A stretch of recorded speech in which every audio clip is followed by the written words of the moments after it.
Hey everyone, today I will be telling you about static electricity, which, as the name says, is electricity that is not moving. So it's kind of a build-up charge.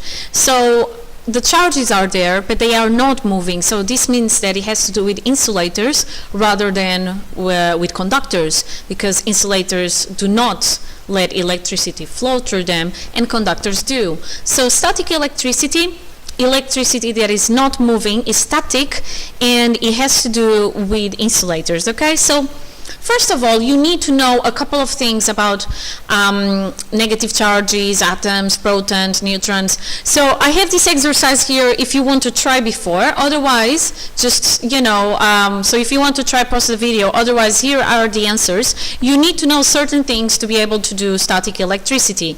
So you need to know that electrons are negative charges. The electric field is a region where the effects of a charge are felt, okay? And it gets stronger the closer it gets to the charge.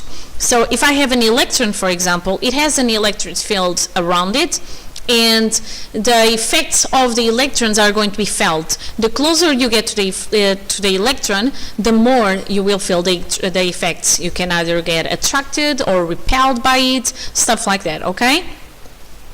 Electric charge can be positive or negative, is a fundamental property of the matter, okay? So charges like electrons, they can be positive, negative, and this is just, it's just a property, all right? Now, other things you need to know. Positive charges are called protons, neutrons have no charge, atoms is what all matter is made of, and electric current is a moving charge or flow of charge, which is not what we're doing today. Today we are doing static electricity. And if you want to see static electricity happening, it's very easy. Pick a piece of paper and rip it into really tiny pieces, about, the size of a nail, if not smaller, okay? And then pick a plastic pen or something that is an insulator. So if you don't have a plastic pen, don't do it with a metal pen. Find something that is an insulator.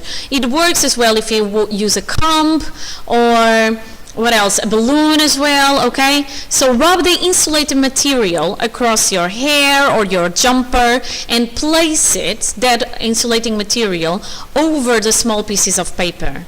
And then, this is what you should see. You should see that the pieces of paper are being attracted to the pen. They somehow get drawn towards the pen or the insulator you used, okay? And this is the reason why. You had your insulator, and when you charged or when you rubbed the insulator, it got a charge. It could be positive or negative. I'll go there in a second, okay? And then the paper is made of atoms that have positives and negative particles all around, because it's made of atoms all around. So the positive charges of the paper will be attracted, because opposite charges attract, will be attracted to the negative charges that the pen has. So the pen overall gain a negative charge, okay? So the plastic pen attracts the positive charges in the paper, and that's why they stick together, okay? There are two videos here that I will put for you to see other examples of static electricity, okay? So what you just saw is static electricity. You got a buildup of charge, and then this charge could either attract or not something that you didn't have a buildup of charge. For example, here, the paper, okay? Other things you can try to see static electricity. You can rub a balloon against your jumper, and you will see that it will stick to the wall. Or if you pull off a woolen jumper in the dark, you can hear the crackle and maybe see the spark as well, okay? Now, all right, we know examples of static electricity. We kind of know that it has to do with insulators and electricity not moving, but what it actually is. So here it is. When you rub two different materials, they are insulating materials, against each other, they will become electrically charged, okay? Now, this only works for insulated objects. Conductors will lose the charge to the earth. So if they build up that charge, the charge will conduct, will move and go to the earth. So it only works with insulated objects, okay? When these materials are rubbed against each other, negatively particles, they are called electrons, they move from one material to the other, okay? It depends on the material. For example, a polyethylene rod is going to have an overall of negative charges. A perspex rod will have an overall of positive charges. So it depends, okay? So you're going to rub two insulated objects together, and the electrons, only the electrons, will move from one side to the other. And this is because protons are in the nucleus, so they are not free to move around, okay? So overall, you get a buildup of negative or positive charges according to if you gain or lost electrons.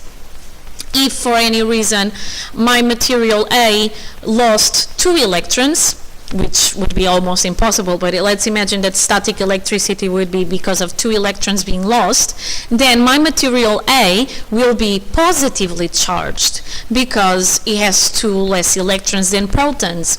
However, my material B gained those electrons, so it becomes negatively charged because it has 2 more electrons than protons. So the number of electrons that you lose in one material goes to the other, okay? So the objects will be equally either positively or negatively charged, all right? Now let's see from one of the videos, let's see if you can actually, because sometimes you need to explain things in detail. So let's see if you can explain from picture 1, which is an atom, to picture 2, one of the things that happen in the video where you have a rod attracting the molecules of water. See if you can get to explain in 5, 7, or 10 steps or more, and pause the video if you don't want the answer right now. Otherwise, keep watching because here it comes. So if you want to give a really good answer, you can explain by the following, or saying the following. All matter is made of atoms. The atoms, they have a nucleus that has protons, positively charged particles, and neutrons that have 0 charge. And then they have electrons, negatively charged particles, moving around the nucleus in specific energy levels. When you rub 2 insulating materials against each other, they become electrically charged.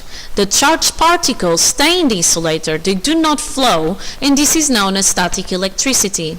This only happens with insulators because conductors will lose the charge to the earth. The electrons in a negatively charged insulator will attract the protons on the second material, therefore attracting the positively charged material. So up to step 6, I'm giving you an overall answer for anything. Now explaining why, which could be an exam question, why the water is bending towards the rods. Water molecules are polar molecules. Polar molecules have an asymmetrical distribution of charge, meaning they have a positive end and a negative end due to the location of its composing atoms.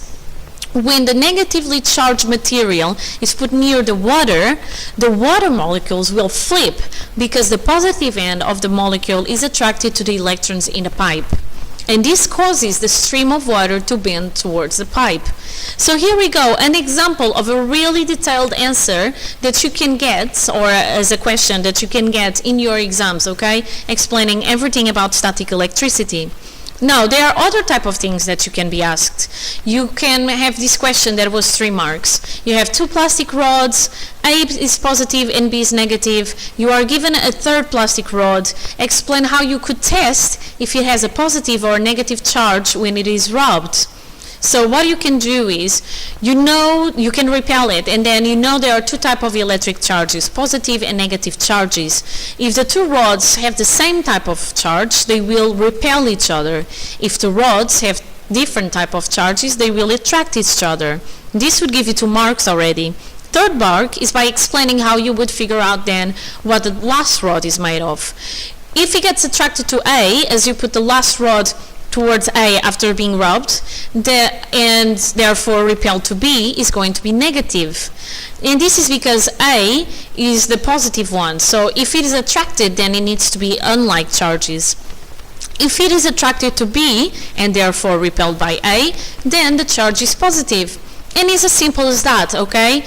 And if you are not quite sure why things attract or repel, just think about it. These are the electric fields around charges, okay? If you have a positive charge, the lines go away from the charge. If you have a negative charge, the lines go towards the charge.